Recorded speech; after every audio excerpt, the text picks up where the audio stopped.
Hello everyone. Hello everyone. अभी हम लोग करेंगे NCERT class 10th social science में अर्थशास्त्र इकोनॉमिक्स के चैप्टर 1 अर्थव्यवस्था एवं इसके विकास का इतिहास के ऑब्जेक्टिव क्वेश्चन आंसर को करेंगे।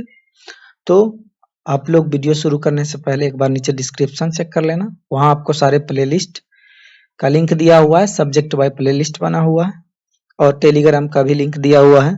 अगर स्टडी मटेरियल चाहिए तो टेलीग्राम चैनल ज्वाइन कर लेना। वीडियो को अंत तक देखना, पसंद आए तो लाइक करना, अगर काम का चैनल लगे तो सब्सक्राइब कर देना। तो चलिए बिना देर के हुए शुरू करते हैं। तो पहला प्रश्न क्या कहता है, भारत में योजना आयोग का गठन कब किया गया था? तो भारत में जो है योजना आयोग का गठन जो है किया गया था 15 मार्च 1950 को। अगला सवाल पे चलते हैं। भारत की आर्थिक व्यवस्था है, तो भारत की आर्थिक व्यवस्था कैसी है? तो यह है मिश्रित व्यवस्था है भारत की। अगला सवाल पे चलते हैं। किस क्षेत्र को तृतीयक क्षेत्र कहा जाता है? तो कृषि क्षेत्र को जो है तृतीयक क्षेत्र कहा जाता है। सॉरी, सेवा क्षेत्र को, कृषि क्षेत्र को प्रथम क्षेत्र कहा जाता है, सेवा क्षेत्र को जो है तृतीयक क्षेत्र कहा जाता है। एक अर्थव्यवस्था का सृजन होता है, एक अर्थव्यवस्था का सृजन कैसे होता है? तो होता है इनमें से सभी साधनों से, प्राकृतिक साधनों से, भौतिक साधनों से और मानवीय साधनों से होता है। अगला सवाल, अर्थव्यवस्था के मुख्य प्रकार है।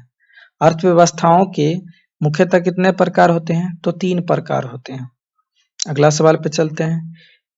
इनमें कौन से देश में मिश्रित अर्थव्यवस्था है? तो भारत में मिश्रित अर्थव्यवस्था है, जहां पर सरकारी और प्राइवेट दोनों का अस्तित्व है अर्थव्यवस्था में। एक समाजवादी अर्थव्यवस्था में सर्वाधिक बल दिया जाता है, एक समाजवादी अर्थव्यवस्था में जो है सर्वाधिक बल दिया जाता है लोक कल्याण पर। अगला सवाल, निम्नलिखित में कौन मिश्रित अर्थव्यवस्था की विशेषता है? तो मिश्रित अर्थव्यवस्था में जो है निजी क्षेत्र और सार्वजनिक क्षेत्र दोनों होते हैं, तो इसलिए इसका सही जवाब ऑप्शन सी हो जाएगा, क एवं ख दोनों। स्वतंत्रता प्राप्ति के बाद भारत का मुख्य आर्थिक उद्देश्य है। स्वतंत्रता प्राप्ति के बाद जो है भारत का मुख्य आर्थिक उद्देश्य जो है तीव्र आर्थिक विकास, उत्पाद रोजगार सृजन, निर्धनता निवारण, मतलब उपरोक्त सभी है। आर्थिक विकास की माप के लिए उपयुक्त सूचकांक है। आर्थिक विकास का माप जो है किया जाता है प्रति व्यक्ति आय के आधार पर। निम्नांकित में कौन सा देश में एक मिश्रित अर्थव्यवस्था है? ऊपर मैंने इससे पहले के प्रश्न में भी करा दिया, इसका सही जवाब हो जाएगा ऑप्शन सी, भारत जो है मिश्रित अर्थव्यवस्था है। जानबूझकर मैं रिपीट प्रश्न दे रहा हूं क्योंकि ये सब प्रश्न बार बार एग्जाम में पूछे गए हैं। अगला प्रश्न, निम्नांकित में कौन सा देश विकसित अर्थव्यवस्था का उदाहरण है? विकसित अर्थव्यवस्था का उदाहरण जो है अमेरिका है, और भारत का बात किया जाए तो विकासशील है, विकसित नहीं है। निम्न में से किसे पिछड़ा राज्य कहा जाता है? तो बिहार को जो है पिछड़ा राज्य कहा जाता है। निम्नांकित में किस क्षेत्र को प्राथमिक क्षेत्र कहा जाता है? तो प्राथमिक क्षेत्र जो है कृषि को कहा जाता है। आर्थिक संरचना का एक मुख्य अंग है, आर्थिक संरचना का मुख्य अंग जो होता है यातायात एवं संचार होता है। पशुपालन, मत्स्य एवं पालन किस क्षेत्र का अंग है? तो जो भी पालन होता है वो जो होता है वो प्राथमिक क्षेत्र में आता है, क्योंकि ये कृषि के अंतर्गत ही आता है। निम्नांकित में कौन सामाजिक संरचना का अंग है? तो सामाजिक संरचना का जो अंग होते हैं उपयुक्त सभी होते हैं, शिक्षा एवं प्रशिक्षण, स्वास्थ्य सेवाएं, आवास, ये सभी होते हैं। निम्नांकित में कौन नवीकरणीय प्राकृतिक संसाधन है? तो निम्नांकित में जो है नवीकरणीय प्राकृतिक संसाधन जो है भूमिगत जल है। निम्न को प्राथमिक क्षेत्र भी कहा जाता है, तो कृषि को जो है प्राथमिक क्षेत्र भी कहा जाता है। अगला सवाल, किस क्षेत्र को द्वितीयक क्षेत्र कहा जाता है? तो उद्योग जो होता है उसे द्वितीयक क्षेत्र कहा जाता है। ठीक है, कृषि को प्राथमिक क्षेत्र और सेवा को तृतीयक क्षेत्र कहा जाता है। निम्न में से कौन अर्थव्यवस्था के प्राथमिक क्षेत्र में सम्मिलित है? तो अभी जस्ट मैंने बताया है, तो कृषि क्षेत्र हो जाएगा। किस क्षेत्र को प्राथमिक क्षेत्र में सम्मिलित किया गया है? तो ये भी हो जाएगा कृषि क्षेत्र। भारत में योजना आयोग का गठन कब हुआ था? पहला प्रश्न ही मैंने बता दिया था, तो इसका सही जवाब हो जाएगा 15 मार्च 1950 को। इनमें से किस देश में मिश्रित अर्थव्यवस्था है? तो भारत में। इनमें से किसे पिछड़ा राज्य कहा जाता है? बिहार को। रिपीटेड प्रश्न है कुछ। भारत में सेवा क्षेत्र को सामान्यतः कितने भागों में बांटा जा सकता है? सेवा क्षेत्र को जो है भारत में 2 भागों में बांटा जा सकता है। अर्थव्यवस्था की आर्थिक क्रियाओं को कितने भागों में बांटा जा सकता है? अर्थव्यवस्था की आर्थिक क्रियाओं को जो है 3 भागों में बांटा जा सकता है। सन 2008-9 के अनुसार भारत की औसत प्रति व्यक्ति आय कितनी थी? तो 2008-9 के अनुसार जो है 25,494 रुपये थी प्रति व्यक्ति आय। भारत की पहली पंचवर्षीय योजना का अवधि कौन सी थी? तो वो थी 1951 से 1956 जो है पहली पंचवर्षीय योजना की अवधि थी। राष्ट्रीय विकास परिषद का गठन कब किया गया?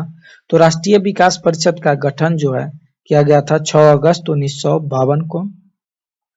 मानव विकास सूचकांक के कितने सूचक हैं? मानव विकास सूचकांक के जो है 3 सूचक होते हैं। संपूर्ण क्रांति का नारा किसने दिया था? तो संपूर्ण क्रांति का नारा जो है जयप्रकाश नारायण ने दिए थे। मनरेगा के अंतर्गत ग्रामीण मजदूरों को साल में कम से कम कितने दिनों के लिए रोजगार देने की व्यवस्था है? तो मनरेगा के अंतर्गत जो है 100 दिन कम से कम ग्रामीण क्षेत्रों में रोजगार देने की मतलब मजदूरों को रोजगार देने की गारंटी दी गई है। आर्थिक क्रियाओं का उद्देश्य होता है, आर्थिक क्रियाओं का उद्देश्य जो होता है जीविकोपार्जन होता है। भारत की आर्थिक व्यवस्था है, तो भारत की आर्थिक व्यवस्था कैसी है? मिश्रित है। एक समाजवादी अर्थव्यवस्था में सर्वाधिक बल दिया जाता है किस पर? लोक कल्याण पर दिया जाता है। ऑप्शन डी हो जाएगा इसका सही जवाब। सामान्यतः किसी देश के विकास का स्तर किस आधार पर निर्धारित किया जाता है? सामान्यतः किसी देश का जो है विकास स्तर जो है उस वहां के प्रति व्यक्ति आय, साक्षरता दर, स्वास्थ्य की स्थिति, ये सभी पर निर्धारित की जाती है। भारत के पड़ोसी देश में किस देश की प्रति व्यक्ति आय सबसे अधिक? तो भारत के पड़ोसी देश में जो है श्रीलंका की प्रति व्यक्ति आय सबसे अधिक है। जिस देश की राष्ट्रीय आय अधिक होती है उस देश को क्या कहा जाता है? उस देश को विकसित देश कहा जाता है। निम्नांकित में कौन सा देश विकसित अर्थव्यवस्था का उदाहरण है? तो ये पहले भी प्रश्न हो चुका है, अमेरिका है। अगला सवाल, किस अर्थव्यवस्था में उत्पादन के साधनों पर किसी व्यक्ति या निजी संस्थानों का अधिकार होता है? उसे क्या कहते हैं? उसको कहते हैं जब किसी व्यक्ति या निजी संस्थानों का अधिकार हो तो उसे पूंजीवादी अर्थव्यवस्था कहते हैं। बिहार में किसकी प्रधानता है? तो बिहार में जो है कृषि की प्रधानता है। बिहार के आर्थिक पिछड़ेपन का प्रमुख कारण क्या है?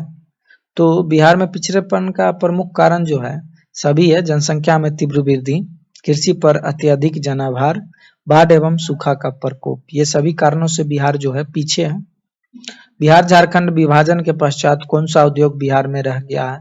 तो बिहार में जो है चीनी उद्योग रह गया है और बाकी सभी झारखंड में चला गया है। बिहार में जीवन यापन का मुख्य साधन है, तो बिहार में जो है जीवन यापन का मुख्य साधन कौन सा है? कृषि है। किस क्षेत्र को तृतीय क्षेत्र कहा जाता है? तो किस क्षेत्र को तृतीय क्षेत्र कहा जाता है? तो सेवा क्षेत्र को तृतीय क्षेत्र कहा जाता है।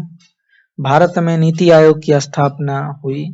भारत में जो है नीति आयोग की स्थापना हुआ था 2015 में। इससे पहले योजना आयोग हुआ करता था। अंग्रेजों ने भारत का डैश किया। अंग्रेजों ने भारत का क्या किया था? शोषण किया था। बिहार के विकास में एक बहुत बड़ी बाधा है। डैश एक बहुत बड़ी बाधा है। तो ये जो है बाढ़ जो है बिहार के विकास में बहुत बड़ी बाधा है।